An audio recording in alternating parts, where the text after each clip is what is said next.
पहिला क्वेश्चन आहे नम्रताचा, की दीदीच्या केसचं काय झालं? समजलं का काही? साईची काळजी खूप छान घेतोय, असंच सोबत राहा. Most of the questions actually दीदीच्या केसवरती आहे, की इन्व्हेस्टिगेशनमध्ये काय समोर आलं? गुन्हेगार पकडला की नाही? असेच मोस्ट ऑफ द क्वेश्चन्स खूप जास्त कमेंट बॉक्समध्ये किंवा मला पर्सनलमध्ये, डीएम्समध्ये दीदीच्या केसबद्दल खूप जास्त क्वेश्चन्स येतात आणि most of the same question की दीदीला जस्टिस कधी मिळणार आहे? सापडला का तो गुन्हेगार? बरं नाहीये, डाऊट आहेत बऱ्याचशा लोकांवरती. साईचे पप्पा कुठे असतात ते साईसोबत दिसत नाहीत.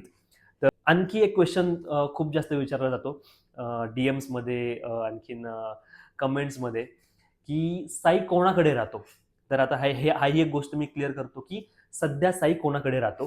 तर मला जेव्हा काल मम्मीने सांगितलं, की मी संक्रांतीच्या दिवशी दीदीला हळदी-कुंकू लावलं फोनवर तिचा फोटो घेऊन आणि तिला तिळगुळाचं लाडू खाऊ घातलं, तर मला खूप जास्त भरून आलं. तू या सगळ्या कंडिशनमधून काहीतरी पॉझिटिव्ह केलंस त्यासाठी कॉंग्रॅच्युलेशन्स. बट तू डील कशी केलीस? सिच्युएशन आणि आई-बाबा कसे आहेत? अच्छा. तर आता ना आजकाल हे पण क्वेश्चन खूप जास्त मला विचारतात, की तुला लाईफमध्ये कशी मुलगी हवी आहे आणि आम्हालाही कळू दे. अच्छा, तुला हाय बडी, तू आयुष्यात हॅपी आहेस का? तुझी लाईफ पार्टनर कशी असावी आणि असेल तर ती कोण आहे? प्लीज सांगशील का? You R such a nice person. God bless you. जेव्हा ते झालं होतं तेव्हा दीदीसमोर मी हात जोडून उभा होतो. त्या मोमेंटला मी असं बोललो, की "दीदी सॉरी, या जन्मात मला तुझी काळजी तेवढी घेता आली नाही. प्लीज." आणि आणखी एक क्वेश्चन आहे, की सगळ्यात जास्त एम्बॅरॅसिंग मोमेंट. तर हे असा क्वेश्चन एम्बॅरॅसिंग मोमेंट म्हटलं ना, मला एकच माझ्या लाईफमधली सगळ्यात डेंजरवाली मोमेंट आठवते. तिथं मी खूप जास्त ऑकवर्ड झालतो एकदम. की ती अशी आहे, की एकदम शिर्डी सेम क्वेश्चन. तुमच्या दीदीचे हसबंड कधी दिसत नाही तुमच्या पिक्समध्ये. त्यांच्याबद्दल तुम्ही कधी काय मेन्शन केलं नाही, की त्यांची काय रिएक्शन आहे? Hi everyone, welcome back to your YouTube channel. कसे आहात सगळे? भारीच असणार.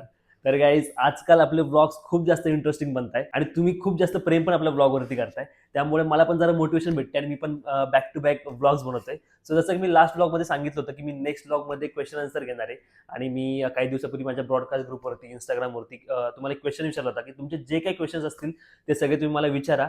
मी नेक्स्ट व्लॉगमध्ये त्याची आन्सर करेल. सो फायनली खूप सारे क्वेश्चन्स आलेत आणि आज मी ठरवलं, की या सगळ्या क्वेश्चन्सला मी आन्सर करणार आहे. म्हणजे तुमच्या डोक्यात जे डाऊट्स आहेत, की जे पण तुम्हाला वाटतंय ते सगळं ह्या व्लॉगमध्ये सॉल्व्ह होणार आहे. आणि मग क्वेश्चन आन्सर झाल्याच्या नंतर जर ड्युरेशन जास्त झालं नाही व्लॉगचं, तर मग आपण आणखीन मग बाहेर आणखीन काय काय आहे आणखीन ते पण आपण कव्हर करून घेऊया व्लॉगमध्ये.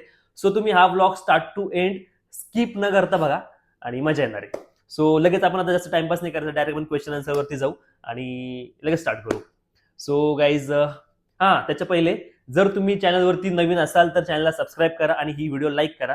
म्हणजे तुम्ही जेव्हा जास्त लाईक्स येतात, सबस्क्रायबर्स वाढतात, तेव्हा खूप जास्त मोटिवेशन येतं नवीन नवीन व्हिडिओज करायला. सो नवीन असाल चॅनलवरती तर सबस्क्राईब नक्की करा. आता आपण लगेच स्टार्ट करू, नो टाइमपास. पहिला क्वेश्चन आहे नम्रताचा, की दीदीच्या केसचं काय झालं? समजलं का काही? साईची काळजी खूप छान घेतोय, असंच सोबत राहा. Most of the questions actually दीदीच्या केसवरती आहे, की इन्व्हेस्टिगेशनमध्ये काय समोर आलं? गुन्हेगार पकडला की नाही? असेच मोस्ट ऑफ द क्वेश्चन्स खूप जास्त कमेंट बॉक्समध्ये किंवा मला पर्सनलमध्ये, डीएम्समध्ये दीदीच्या केसबद्दल खूप जास्त क्वेश्चन्स येतात आणि त्या विषयावरती आत्ता जास्त काही मला खुलून बोलता येणार नाही. ते बरं पण वाटणार नाही. कारण की इन्व्हेस्टिगेशन चालू आहे, ती प्रोसेस तिकडे चालू आहे.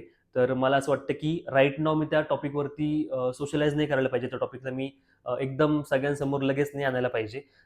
जर अशी वेळ आली, की मला वाटतंय, की प्रोसेस किंवा मग ती जे इन्व्हेस्टिगेशन ते बरोबर नाही चाललंय, जो गुन्हेगार आहे त्याला पकडलं नाही जाते, व्हॉटएव्हर म्हणजे जे पण असेल, जे मला वाटतं, की इन्व्हेस्टिगेशन बरोबर होत नाहीये, त्यावेळेला मी तुमचा सपोर्टसाठी मी हा विषय तुमच्यासमोर मांडणार आहे. मला हा विषय व्लॉग्समध्ये, माझ्या व्हिडिओजमध्ये असा नाही आणायचा आहे, की मला ते ॲज अ कॉन्टेंट तर बनवायचं आहे. पण जर तुमचा कुठे सपोर्ट लागला, की बऱ्याचदा असं होतं, की ह्या अशा केसेस बंद होऊन जातात, दबल्या जातात. तर मला ते नको होतं म्हणून मी ह्याच्या अगोदर पण स्टार्टिंगला तेव्हा झालं त्यावेळेस मी तो व्हिडिओ वगैरे बनवला होता. पण त्यानंतर मला वाटलं, की ठीक आहे आता प्रोसेस वगैरे चालली आहे सगळी आणि आता बघू काय होतं पुढे. त्यामुळे त्यानंतर मी त्या विषयावरती व्लॉग वगैरे नाही बनवला. इथून पुढे पण मी आत्ता त्या विषयावरती बोलणार नाही. पण जेव्हा अशी वेळ आली, की मला बोलावं लागेल आणि तुमचा सपोर्ट लागेल, तेव्हा मी सगळ्यासमोर हा विषय सविस्तर सांगेल आणि मला तुमच्या सपोर्टची गरज पण असेल जर असं काही झालं तर. येस, प्रोसेस चालू आहे, इन्व्हेस्टिगेशन चालू आहे, त्या गोष्टीसाठी लढणं चालू आहे. लेट्स सी आता पुढे काय होतं. लवकर जे काही असेल ते सगळ्यासमोर यायला पाहिजे, आमच्या समोर यायला पाहिजे. कारण की जोपर्यंत ती गोष्ट समोर येणार नाही तोपर्यंत त्रास होणार आहे. तोपर्यंत झोप लिटरली आता पण सिच्युएशन अशी आहे घरात, की रोज रडणं-पडणं चालू आहे. तर हा फेज मी जास्त नाही दाखवू शकत. जे आहे ते मी ट्राय करतो, की यातनं बाहेर पडायचंय. फॅमिलीला बाहेर काढायचं. तुम्ही तर बघताय व्लॉगमध्ये.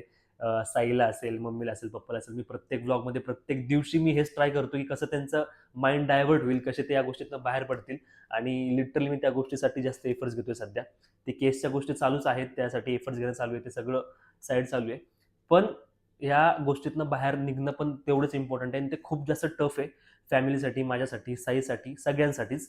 तर येस, त्यासाठीच मी आता सध्या माझा फुल फोकस तिकडे की कसं यातनं बाहेर पडता येईल. सो ही गोष्ट तुम्हाला मी वेळ आल्यावरती सांगेल, तिच्या केसचं जे काही अपडेट असेल ते.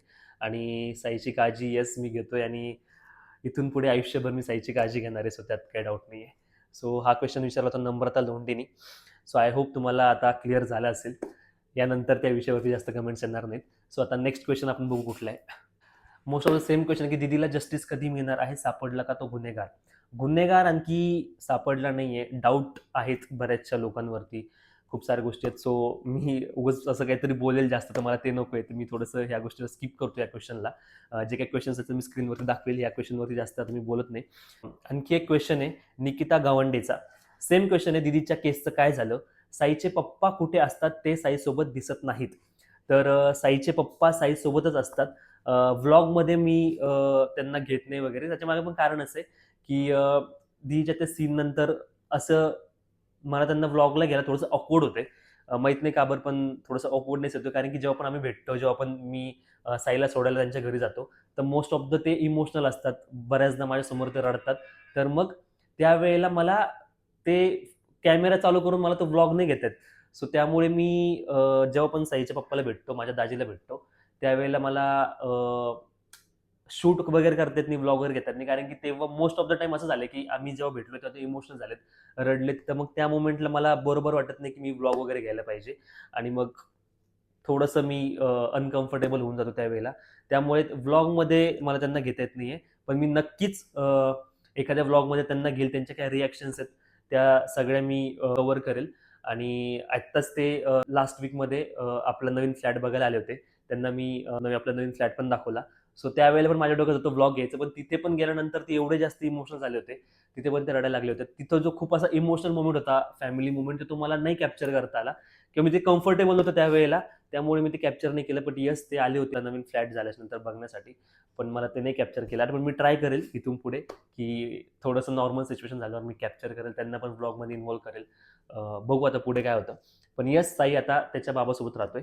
आणि आणखी एक क्वेश्चन खूप जास्त विचारला जातो डीएम्समध्ये, आणखीन कमेंट्समध्ये, की साई कोणाकडे राहतो?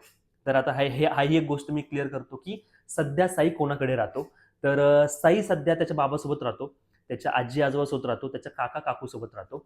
तर तो सीन झाल्याच्या नंतर साई, त्याचे बाबा, आजी आजोबा आणि त्याचे काका काकू हे सगळं एकत्र राहतात. विकेंडला, एव्हरी विकेंड जेव्हा त्या साईला सुट्ट्या असतात तेव्हा मी साईला माझ्याकडे घेऊन येतो. तुम्ही ते स्टोरीजमध्ये, व्हिडिओजमध्ये, ब्लॉग्समध्ये बघताच की एव्हरी विकेंड सुट्ट्यामध्ये साई माझ्याकडे असतो. सध्या तो त्याच्या पप्पासोबत राहतोय, त्याच्या आजी आजोबासोबत आहेत, काका काकूसोबत येते, त्याची काळजी चांगली घेत आहेत. तर तो सध्या त्यांच्यासोबत आहे. विकेंडला तो माझ्याकडे असतो, ते तर तुम्हाला चांगलंच माहित आहे. सो आता हा पण तुमचा एक खूप मोठा डाऊट क्लिअर झाला असेल की साई सध्या कोणाकडे राहतोय. तर येस, साई त्याच्या काका काकू, पप्पा, आजी आजोबासोबत राहतोय. आणि त्याची स्कूल पण तिकडे जवळ आहे, त्यामुळे तो सध्या तिथे राहतोय. इन फ्युचर आता आपण बघू. ठीक आहे, झालं आता आपण क्लिअर. नेक्स्ट क्वेश्चनकडे जाऊ आता आपण. एक तू तू या सगळ्या कंडिशन मधून काहीतरी पॉझिटिव्ह केलंस, त्यासाठी कॉंग्रॅच्युलेशन्स. बट तू डील कशी केलीस, सिच्युएशन आणि आई बाबा कसे आहेत? ओके. आई बाबा, मम्मी पप्पा आणखीन ठीक तर नाही म्हणता येणार, कारण की तुम्हाला मी आत्ता पण जसं की बोललो की आत्ता पण आम्हाला झोप लागत नाही. म्हणजे लिटरली मला सकाळी जर चुकून जाग आली तर माझ्या डोक्यात तेच विचार फिरतात आणि परत तिथेच गाडी अटकती. तर आत्ता पण तोच सीन आहे. यातनं मूव्ह ऑन करणं पॉसिबलच नाहीये. ना माझ्यासाठी, ना मम्मीसाठी, ना पप्पासाठी, ना साईसाठी, ना दाजीसाठी, कोणासाठीच नाहीये. बट मी ट्राय करतोय की काहीतरी गोष्टी लाईफमध्ये करून त्यांचं माइंड डायव्हर्ट करणं. जसं की तुम्ही बघितलं असेल की मला होतं की साईचं मला थोडंसं माइंड डायव्हर्ट करायचं, तर काय करू साईसाठी, काय करू साईसाठी? त्याला मी ते थोडंसं टॉय कार घेऊन गेली की थोडं तो त्याच्यामध्ये खेळेल, थोडंसं त्याचा माइंड डायव्हर्ट होईल, या सगळ्या गोष्टी होतील. तर त्यामुळे मी ते एक गोष्ट केलं.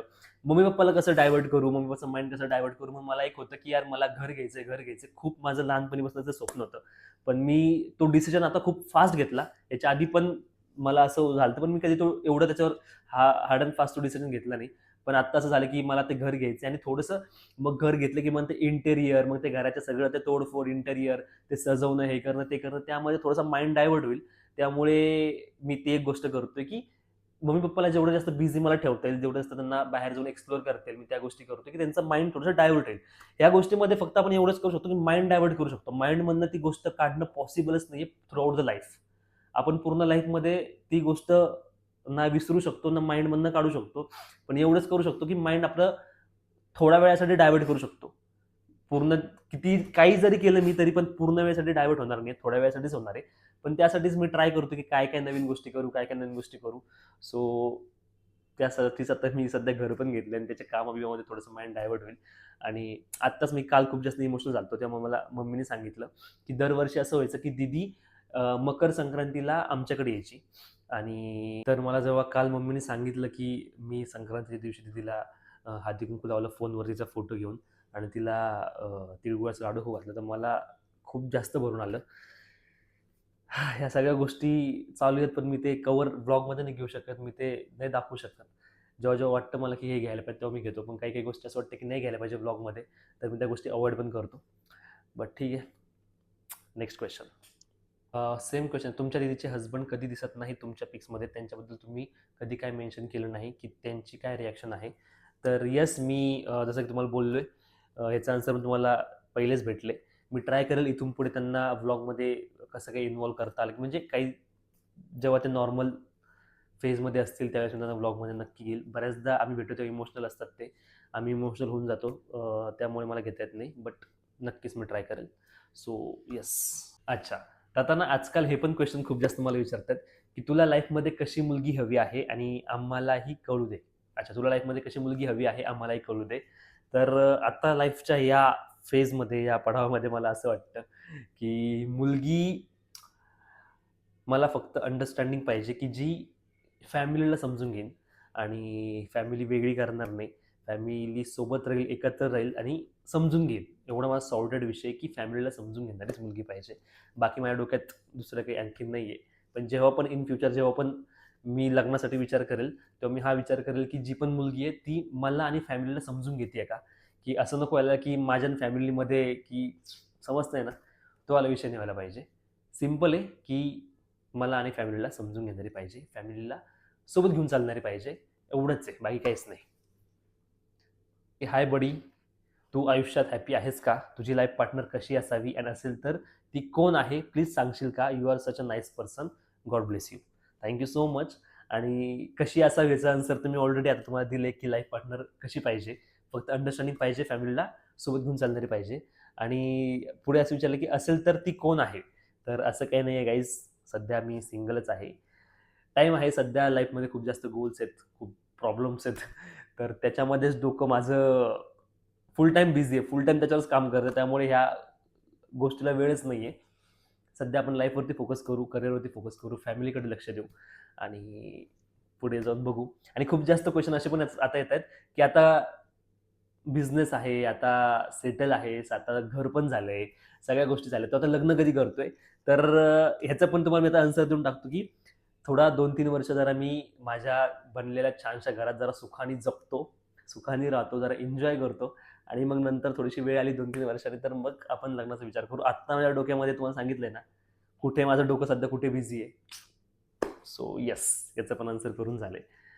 क्वेश्चन नाही ॲक्चुअली, ही कमेंट आहे. अश्वित गायकवाड. अश्वित गायकवाड आपला एकदम कॉन्स्टंट सपोर्टर आहे आणि प्रत्येक व्लॉगमध्ये, प्रत्येक रीलमध्ये, प्रत्येक ठिकाणी अश्वित गायकवाडची कमेंट असते. तर ही कमेंट मला वाचायला आवडेल, की "यस, तू जेव्हा पण लग्न करशील तेव्हा तुला पहिली मुलगीच होणार. दीदीचं पुनर्जन्म घेऊन अठरेच्या घरी परत एकदा येईल. तू तुझ्या मुलीचं नाव सुद्धा स्नेहल ठेव. स्नेहल अक्षय अठरे." बापरे! ही कमेंट खूप जास्त इमोशनल करून टाकेल मला. खरं ॲक्चुअली याच्यामागे ही कमेंट रीड झाल्यावर मला एवढं फील झालं आणि मला आदित्य पण असं बोलला, की "तुला होणार तर पहिली मुलगीच होणार." आणि माझी पण अशी इच्छा आहे, की जेव्हा पण माझं लग्न होईल, तर मला मुलगीच व्हायला पाहिजे आणि ती मुलगी दीदी असायला पाहिजे. आणि मी असं बोललोय, की जेव्हा ते झालं होतं तेव्हा दीदीसमोर मी हात जोडून उभा होतो. त्या मोमेंटला मी असं बोललो, की "दीदी सॉरी, या जन्मात मला तुझी काळजी तेवढी घेता आली नाही.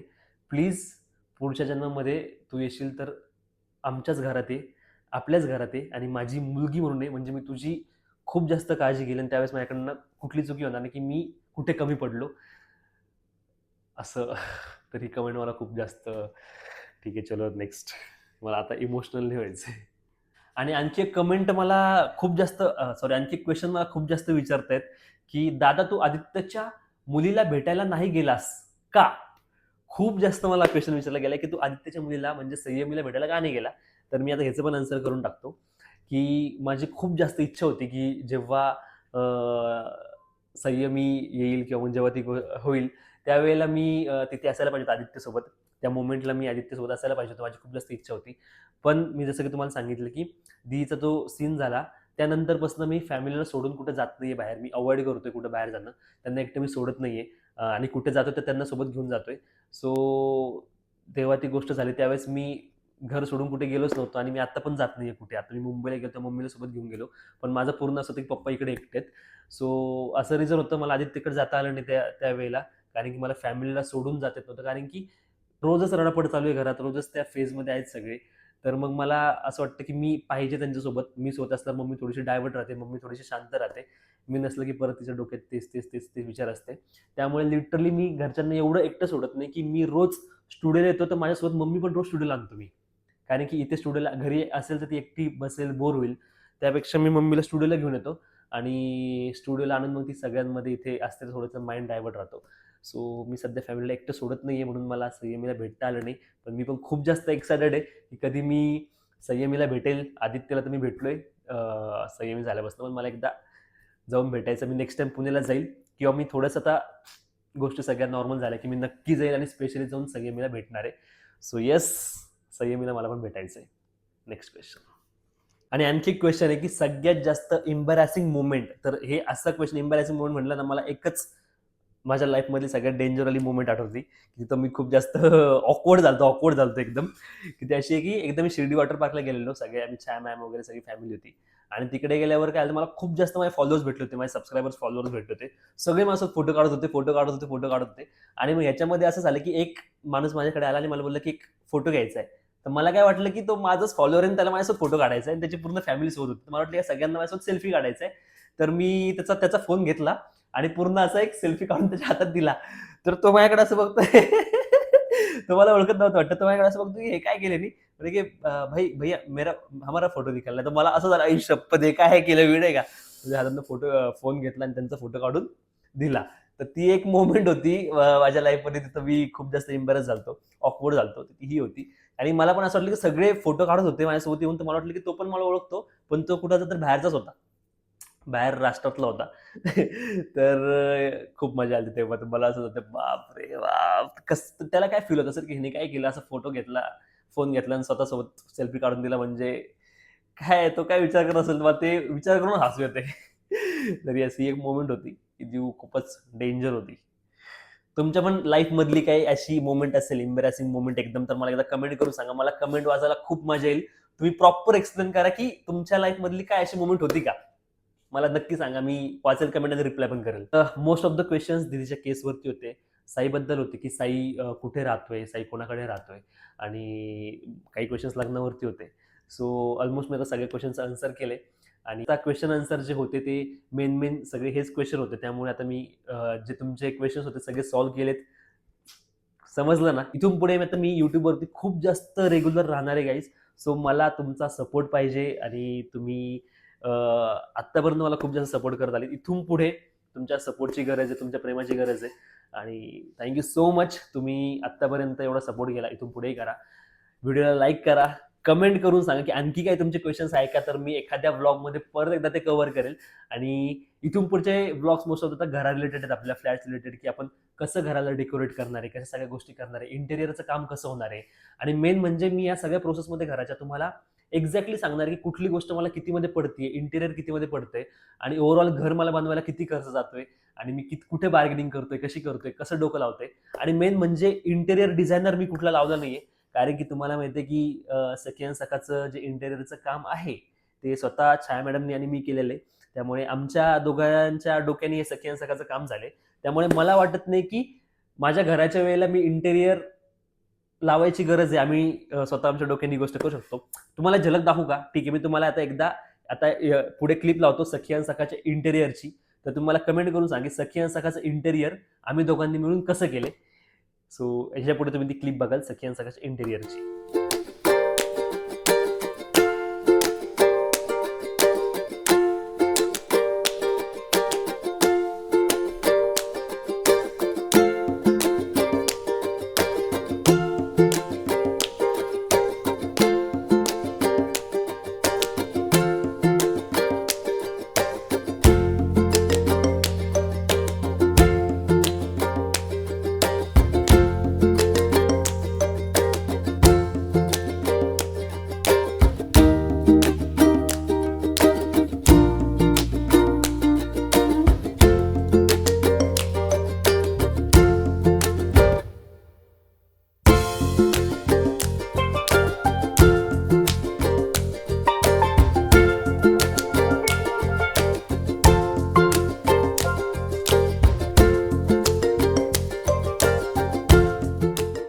सो गाईज लवकर कमेंट करा की तुम्हाला सखी आणि सखाचं इंटरव्ह्यू कसं वाटलं, आणि आणखी काही क्वेश्चन असतील ते पण कमेंट करा, आणि चॅनलला सबस्क्राईब करायला विसरू नका. आपल्याला लवकर 1 मिलियन सबस्क्रायबर्स करायच्यात. So thank you so much for loving, keep watching. मजा येतोय आजकाल मला ब्लॉग्स बनवायला, मी जरा वेळ पण काढतोय कारण की तुम्ही सपोर्ट पण तेवढा करताय. Tata bye bye, see you.